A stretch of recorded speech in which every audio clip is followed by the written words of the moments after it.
Hello everyone, welcome to concept. मेरा नाम धर्मेंद्र है। आज हम बात करेंगे गोल्ड वर्सेस इक्विटी, जो इसमें हम इन्वेस्टमेंट करते हैं, और देखेंगे कि म्यूचुअल फंड और इन सब इन्वेस्टमेंट में क्या डिफरेंसेस आ जाता है। ठीक है, वैसे इक्विटी इसलिए लिया गया क्योंकि कई बार आप देखो हम इक्विटी फंड्स में इन्वेस्ट करते हैं जो म्यूचुअल फंड का हिस्सा होता है, और वो कितना इंपॉर्टेंट होता है, कितना अच्छा होता है, वो भी हम देखेंगे और गोल्ड के मुकाबले में देखेंगे। बिकॉज इंडिया की बहुत एक लार्ज पॉपुलेशन वो गोल्ड में बहुत ज़्यादा इन्वेस्ट करती है। ठीक है, वो एक सेफर वे में, इसलिए हमने उसको लिया है कंपैरिजन के लिए, और देखते हैं कि हमारा रिटर्न कितना अच्छा हो सकता है, और उसी चीज़ को म्यूचुअल फंड में अगर कन्वर्ट करते हैं तो कितना अच्छा रिटर्न हो सकता है। ठीक है, तो चलिए डिस्कस करते हैं पहले गोल्ड वर्सेस इक्विटी। ठीक है, तो गोल्ड इन्वेस्टमेंट हो गया, और यहां पर इक्विटी का हो गया। ठीक है,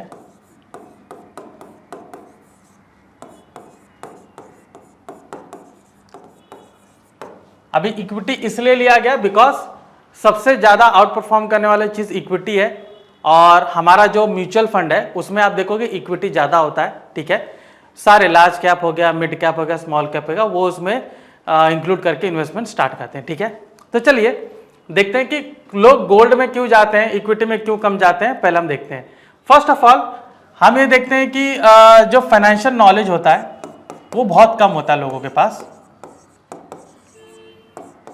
फाइनेंशियल नॉलेज कम होता है, इसके वजह से आप देखोगे कि लोग गोल्ड में ज्यादा जाते हैं। बिकॉज अगर आप कहीं पर भी जाते हो सबको ये लगता है कि गोल्ड एक बहुत सेफ देखेंगे इन्वेस्टमेंट का एरिया है, और इंस्ट्रूमेंट बहुत फेवरेबल है, तो लोग गोल्ड में ज़्यादा इन्वेस्ट करते हैं। और ये भी होता है कि सोचते हैं कि इसकी वैल्यू कभी गिरेगी नहीं, इसके वजह से वहाँ पर उसमें इन्वेस्ट करते हैं। ठीक है, तो ये बात तो सच है कि वैल्यू उसकी कभी गिरती नहीं है, लेकिन आप देखोगे तो ये कॉन्टेक्स्ट सिर्फ इंडिया के लिए है। ठीक है, वर्ल्ड वाइड अगर आप देखोगे तो कुछ ना कुछ असर होता रहता है। ठीक है, जैसे आप देखोगे कि जो हमारा एक आप देखोगे जो यूएस में जो गोल्ड और डॉलर का जो पेग्ड वैल्यू थी वो ब्रेटन वुड सिस्टम के हिसाब से था, तो उसमें जब ये सिस्टम कोलैप्स हुआ तो गोल्ड की वैल्यू काफ़ी गिर गई। तो उस टाइम पे जो गोल्ड अराउंड $800, ठीक है, अराउंड $800 पे वो कोट कर रहा था। ठीक है, $800 पे वो आप देखोगे 2000 जब 2000 आया तब तक वो अराउंड 300 के आसपास पहुंच चुका था। ठीक है, 300 के आसपास पहुंच चुका था, तो ये उसमें करेक्शन आ गया था, one of the largest correction. ठीक है, बहुत बड़ा करेक्शन आया था, लेकिन इंडिया में इसका असर बहुत कम दिखा था। बिकॉज इंडिया में आप देखोगे कि ज्यादातर लोग जो गोल्ड लेते हैं वो हम रुपी के अगेंस्ट उसको पैग नहीं कर रहे थे, जिसके वजह से उसमें असर हो। ठीक है, हालांकि जो रिजर्व बैंक रखता है उसकी बात अलग होती है। ज्यादातर लोग क्या करते हैं कि गोल्ड खरीदते हैं, ऑर्नामेंट्स बनाते हैं उसके। ठीक है, और देखोगे इन्वेस्टमेंट का भी एक बहुत बड़ा हिस्सा होता है, सिर्फ डेकोरेशन के लिए इन्वेस्टमेंट का भी हिस्सा होता है। ठीक है, तो चलिए ये तो इसका रिटर्न का उसका मामला है, वो भी वर्ल्ड वाइड। पहले हम देखते हैं कि कितना रिटर्न अच्छे से दे सकता है। तो अगर मैं गोल्ड को इक्विटी से कंपेयर करूं, तो अगर आप शॉर्टर ड्यूरेशन लेते हो जैसे 1 से 5 साल या 5 से 10 साल, ठीक है, तो आप देखोगे जो गोल्ड है वो इक्विटी को मतलब हर बार आउट परफॉर्म नहीं किया, लेकिन कई जगह उसने आउट परफॉर्म किया है। ठीक है, कई जगह आउट परफॉर्म किया। अगर मैं इक्विटी को भी देखूं 1 to 5 या 5 to 10, ठीक है, तो ऑन एन एवरेज उनका सेम ही आया है, ज्यादा कुछ डिफरेंसेस नहीं आया है। ठीक है, मतलब कई जगह आपने देखा होगा कि गोल्ड की वैल्यू बहुत बढ़ गई, इक्विटी की नहीं बढ़ी, लेकिन उसी के 1-2 साल बाद देखोगे इक्विटी की वैल्यू बहुत ज़्यादा बढ़ जाती है। ठीक है, बहुत काफ़ी ज़्यादा उसमें रिटर्न मिलता है, उसकी वैल्यू एप्रिशिएट होकर बहुत ऊपर पहुंच जाती है, जिसकी वजह से आप देखोगे रिटर्न अच्छा मिलता है। वहीं पर गोल्ड की जो वैल्यू है, ठीक है, जो हम CAGR कैलकुलेट करते हैं, तो वहां पर आप देखोगे कि ये इनिशियल फेज में आपको थोड़ा बहुत आपको अच्छा मिलता है। मैं ये नहीं कहूंगा कि इक्विटी को पूरी तरीके से आउट परफॉर्म किया, लेकिन दोनों में एक बहुत टाइट फाइट हो जाती है। ठीक है, अभी इसी को जब आप 15 to 20 ईयर्स करते हो, 15 to 20 ईयर्स, तो जो इक्विटी है ये गोल्ड को पूरे तरीके से आउट परफॉर्म करता है, पूरे तरीके से आउट परफॉर्म करता है। और देखोगे कि इसका जो CAGR है, जो इसका रिटर्न है इक्विटी का, आप देखोगे कंपाउंडिंग जो होता है, ठीक है, कंपाउंडिंग जो होता है वो आपको 12 से 15% आसानी से इसमें दिख जाता है, ठीक है। 15% में तो 12 बहुत कम लिया, लेकिन 14-15% आप मान के चल सकते हो कि उसका CAGR, ठीक है, देखोगे 15-20 या आगे आप 40 साल के लिए भी ले लेते हो तो भी आप इसका CAGR देखोगे वो 15% तक आसानी से पहुंच जाता है। वहीं पर अगर आप गोल्ड देखोगे तो वो कंपाउंडिंग नहीं है उतना, ठीक है, क्योंकि कई बार आपने न्यूज भी सुना होगा कि गोल्ड की वैल्यू थोड़ी गिर गई है, आज 65,000 है, कल 70,000 है। जो हम ऑर्नामेंट्स की बात करें, क्योंकि ज्यादातर लोग ऑर्नामेंट्स में ही इन्वेस्ट करते हैं, वो सोवेरियन गोल्ड बॉन्ड नहीं खरीदते क्योंकि उनको उनका नॉलेज भी नहीं है। जो मैंने बताया फाइनेंशियल नॉलेज, ये इंडिया में बहुत कम है, तो लोग सोवेरियन गोल्ड बॉन्ड नहीं लेते हैं, वो जो गोल्ड हो गया, मेटल हो गया, उसमें इन्वेस्ट करते हैं एज ए इन्वेस्टमेंट। तो वहां पर आप देखोगे जो CAGR है, ठीक है, वो स्टार्टिंग में तो आपको मिल रहा है कि 12-15% आपको आ रहा है, लेकिन आगे आप जा रहे हो तो ये आपको 8% भी ढंग से नहीं दे रहा है, ठीक है, मतलब लेस देन आप देखोगे 10% आपको आ रहा है, ठीक है। वहीं पर जो इक्विटी का है वो आपको 15% आसानी से दे रहा है, ठीक है।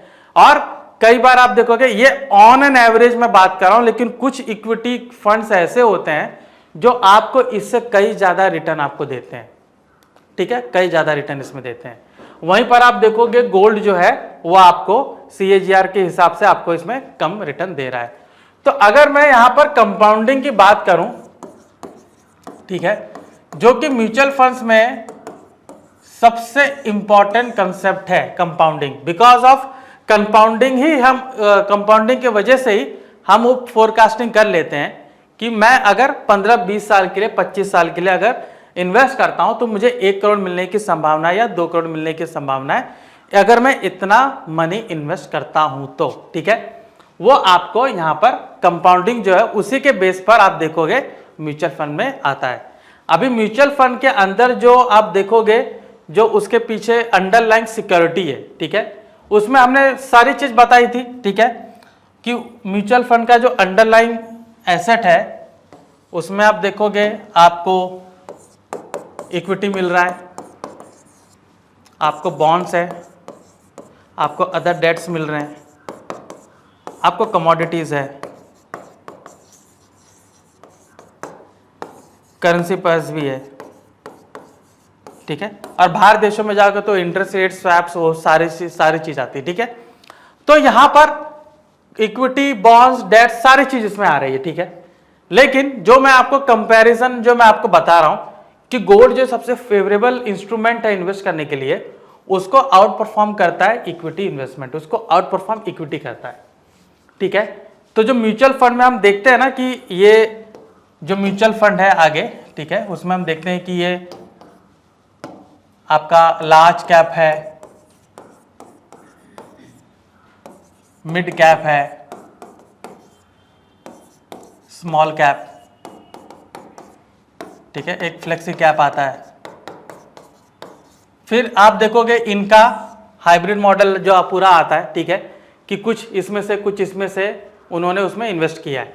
इसलिए आप देखोगे कि म्यूचुअल फंड में जिसमें इक्विटी ज़्यादा, इक्विटी बेस्ड जो ज़्यादा म्यूचुअल फंड का जो स्कीम होता है वो बाकी के मुकाबले, मैं ये नहीं कहूँगा कि सेफ एंड सिक्योर रहता है, लेकिन हम ये कहेंगे कि ज़्यादातर वो रिटर्न अच्छा मिलता है, उसका करेक्शन होने का चांसेस बहुत कम रहता है, बिकॉज इसमें काफ़ी अच्छे प्रोफेशनल्स इन्वॉल्व होते हैं जो ये सारी चीज़ें एनालिसिस, वो सारी चीज़ें करते हैं हमारे लिए और हमको इतना अच्छा रिटर्न देते हैं।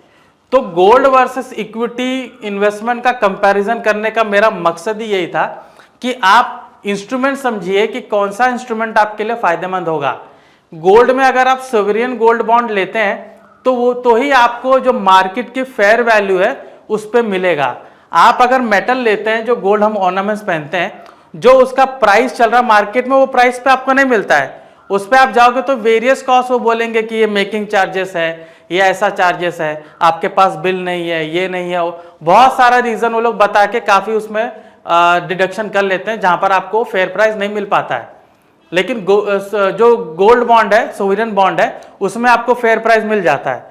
और इक्विटी की तो बात ही अलग है। इक्विटी में तो आप जो प्राइस पे अगर उस पर बेचना चाहोगे उस पर बिक सकता है, अगर वहां पे एक पर्सपेक्टिव बायस वहां पर है तो, ठीक है।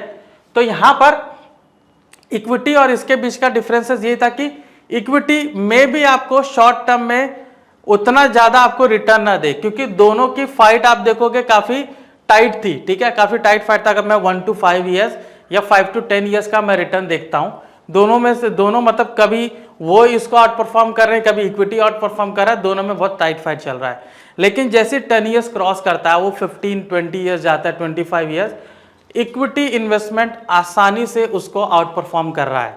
और जो कंपाउंडिंग होता है, कंपाउंडिंग सबसे ज्यादा आपको इक्विटी में मिल रहा है। जो गोल्ड है वो आपको कंपाउंडिंग दे ही नहीं रहा है। Gold is like generation wealth होती है, ठीक है, वो आप देखोगे कि जस्ट वो पास ऑन हो रही है, आगे आपको यूज करने के लिए अगेन उसको आप सोनार के पास जाओगे, जो भी आपका तरीका होता है उस तरीके से आप उसमें चीजें उसमें इन्वॉल्व करोगे, ठीक है। अगेन वही चीज आ जाती है कि हमें उसका फेयर प्राइस कई बार नहीं मिल पाता है, ठीक है। लेकिन इक्विटी गोल्ड को बहुत आसानी से आप देखोगे कि वो उसको आउट परफॉर्म करता है। ट्रांसफरेबल हुए सेम उसी के जैसा। और इसी में मैं अगर म्यूचुअल फंड की बात करूं, तो म्यूचुअल फंड में जब इक्विटी इन्वॉल्व होता है, तो देखिए जो म्यूचुअल फंड कई बार जो आपके रिस्क के हिसाब से, आपका जो रिटर्न है उसके हिसाब से, कोई म्यूचुअल फंड आपको 12 से 15% रिटर्न देता है, कोई 15 से 18% का भी देता है, कोई 18 से 20% का देता है, और कोई म्यूचुअल फंड होगा जो 20 से 24% का भी रिटर्न देता है। वो डिपेंड करता है कि कौन सा जो इक्विटी का आप देखोगे कौन सा इक्विटी टाइप है, मतलब वो लार्ज कैप है, वो मिड कैप है, स्मॉल कैप है, उसके मुताबिक। अभी जाहिर सी बात है इतने का अगर रिटर्न आप देख रहे हो तो उसमें रिस्क ज्यादा इन्वॉल्व होगा, ठीक है। ज्यादातर उसमें स्मॉल कैप फंड्स होंगे, उसमें स्मॉल कैप इक्विटीज होंगी, कंपनीज होगी, मिड कैप होंगे, और वही सारे उतना रिटर्न आपको दे सकते हैं एज कंपेयर टू जो लार्ज कैप या मिड कैप है, ठीक है। तो आपने देखा कि किस तरीके से मैंने आपको ये बताया कि इक्विटी और इसमें क्या डिफरेंसेस है, और जो म्यूचुअल फंड्स में ये सारी चीजें इन्वॉल्व होती है, इक्विटी के बेस पर बनती है, वो आपको एक अच्छा स्टडी इनकम दे सकती है। आप एक अच्छा टारगेट रखते हो तो टारगेट के हिसाब से आपको ये भी बताया जाता है कि आप इतना एसआईपी करोगे तो आपको इतना मिल सकने की संभावना है। हाईली लिक्विड होता है, आप कभी भी इसको रिडीम कर सकते हो और आपको एक अच्छा रिटर्न मिल सकता है, ठीक है। तो ये था गोल्ड वर्सेस इक्विटी के ऊपर सेशन। आई होप आपको ये पसंद आया होगा, तो प्लीज इसको लाइक एंड शेयर कीजिए। मैं धर्मेंद्र राजभर, आपका धन्यवाद।